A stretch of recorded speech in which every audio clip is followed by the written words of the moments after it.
What's up guys, and welcome back to another video. Today I'm going to be giving you guys some tips on how to fish with a chatterbait in the wintertime. Now these are techniques that I've found to work better using a chatterbait in the wintertime. Now today specifically I'm fishing in the pond, but I apply these techniques and these tips, these bait styles that I use on my chatterbait everywhere I go, not just in the pond. But let's jump right into the video. Please hit that thumbs up. I hope you guys enjoy.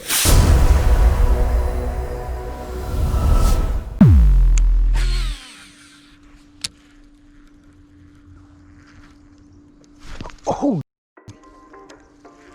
whatever that was, he nailed the hell out of it. I'm about yanking the pole out of my hand.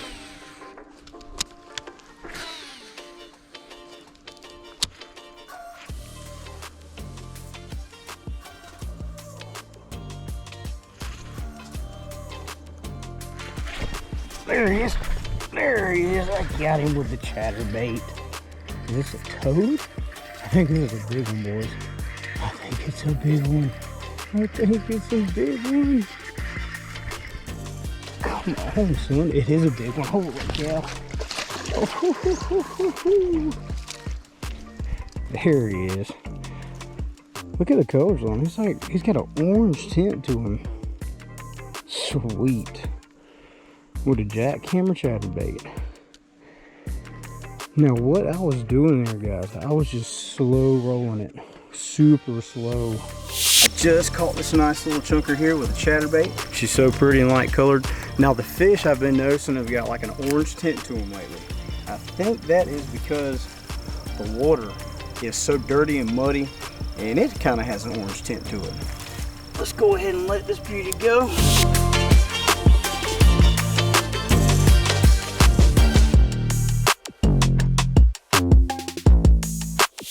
So tip number one, fish slow. Our air temperature has been getting down like 30s at night, so the water temperature is probably in the 40, 45, 50. So those fish have really slowed down. They're a lot more lethargic. I've been having to fish a lot slower to pick up those bites. Now the water is very muddy. That means it's low visibility. I'm thinking those fish are going to be up near the top of the water column, because the deeper it gets, the less water clarity there is, the less light reaches down there. So if they're in 20 foot of water and water visibility is only a foot, they're not going to be able to see anything down there. So they're probably not going to be down there to feed, if they are down there at all. And right now in this pond, the water has come up, so it's up over the banks, and a lot of these bass have pushed up into the shallow areas that didn't used to be under the water. And a lot of the fish have moved to the back of the lake too, where the water is coming in, where the creek's coming in, and there's fresh water flowing in. So if you're fishing in a pond and it's got any kind of creek that runs in with fresh water coming in, it's always a good place to fish. So make sure you check that out. That fresh water is putting oxygen in the water. It's stirring up the phytoplankton, and the bait fish eat the phytoplankton, and the big fish eat the bait fish. So always check that out. This is a 3/8 ounce jackhammer I got from Carl's Bait and Tackle. Put the link in the description down below. It's a gold color, and I've actually downsized my swim bait and put a tiny little swim bait on there. That is actually a Ned rig swim bait. And the reason I did that is because the fish that I have been catching lately, they've been wanting something with a smaller profile and something with less kick. So you see this paddle tail right here has got a lot less kick than a big swim bait would. It's got a smaller flutter action. Now I've got this paired up with my PC Fun Phantom X. It's a 6:3:1 gear ratio reel. I've got it paired up with my PC Fun Serpent rod. It's a 7.4 medium heavy, and it's got a moderate fast tip. This rod is really great for jig fishing. It's long, I can get those long casts. It's got a pretty sensitive tip since it's a medium fast or a moderate fast. And also it's got that backbone. So if you're fishing with a chatterbait or a jig, you want something that's gonna have a backbone to it, some strong backbone where you can get that big thick hook in there. And actually I've got 12-pound Zepco line, pretty cheap line, but the reason that I like using this for my chatterbait, because it's monofilament, it still has some stretch, but it's really stiff. Until you get hung up and stretch it out, it's really stiff, almost like fluorocarbon is. But at the same time, with it being monofilament, it still has that stretch, and it allows my chatterbait to bounce off of things a little bit better with that stretch to it.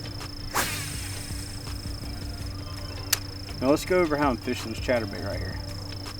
I'm just throwing it out and I'm slow rolling it. So this is a 6-3-1 gear ratio reel. In the summertime, I was chatterbait fishing with a 7-1-1 or a 7-0-1. So with the 6-3-1, I can reel it just fast enough to where I barely feel that blade thumping back and forth.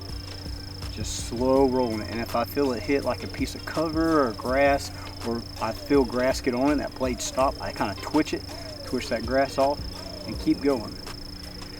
And sometimes if I bump something hard, like if I bump a log or a hard piece of cover or a good grass patch and I pull it through there and I don't get a bite and I think there's a fish there, I'll pull it up and then I'll just drop it and let it fall. And let it sit for a second, just long enough for it to settle on the bottom, and then pull it back up and then go to start reeling again. And a lot of times they'll bite it right after you do that.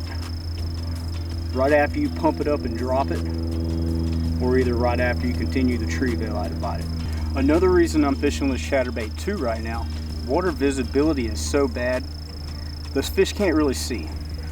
Chatterbait puts out a lot of vibration. They can feel it in their lateral lines. So with the water visibility being really poor, I want to use something that has a lot of vibration to it. Or if I'm using something like a worm, I want to use like a speed worm and fish it really slow so those fish have time to find it. Because if you're fishing a small bait like a speed worm, or you're worm fishing really slow, or if you're worm fishing period, and those fish have poor visibility, they're working off their lateral lines to find that bait. So it's going to take them longer than it would usually to find that bait. So that's a good tip for you guys. Fish slow, and if the water is very dirty and stained, use something with some vibration. Use a rattle trap, use a chatterbait, use a Colorado single-bladed spinnerbait that's got a lot of thump to it. Sometimes in the middle of the day, you can't give them the bite reaction baits. They just won't do it for whatever reason. You can try a chatterbait, crankbait, rattle trap, whatever, and you just can't give them the bite. And I want to see if I can catch me another toad with this chatterbait, because usually if I catch one with a chatterbait, it's over 3 or 4 pounds. I've caught some tanks with a chatterbait. It's always so much fun when they hit it too. I had one hit it a while ago, but I yanked the pole out of my hand. Them bubbles that come up right there, something's feeding. Could be a turtle, could be a 10-pound bass. Another thing you guys might want to try with a chatterbait is yo-yoing it.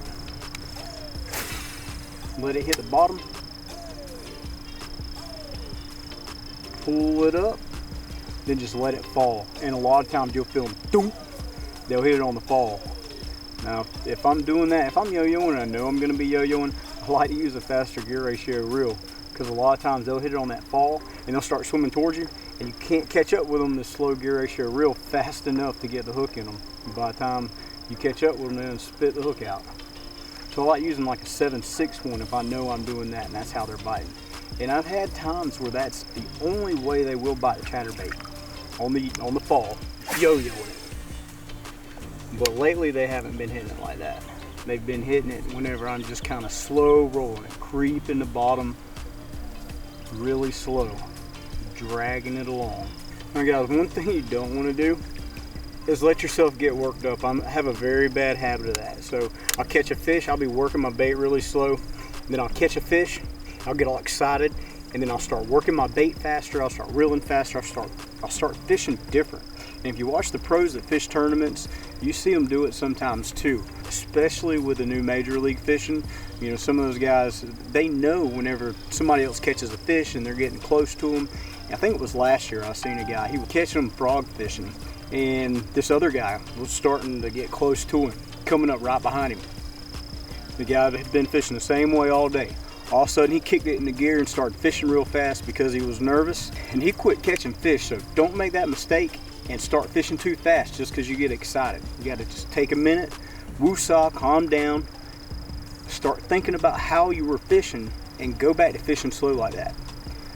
One of the benefits of having a GoPro is I can go back later and I can look at what I'm doing. And sometimes I see that watching myself that I would have never noticed before. So GoPro is a good investment, even if you're not making videos, just to see what you're doing and learn about fishing.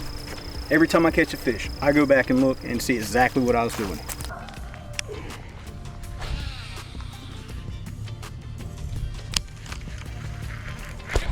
There he is. There he is. I got him, I got him. Finally caught another one. Guys, I finally caught another one with a chatterbait. Seems like chatterbait is all they want to bite. Now that one hit it on the fall. I threw it up on the bank over there. I pulled off the bank and then I dropped it. And then when I went to reel my slack in, I felt him on there.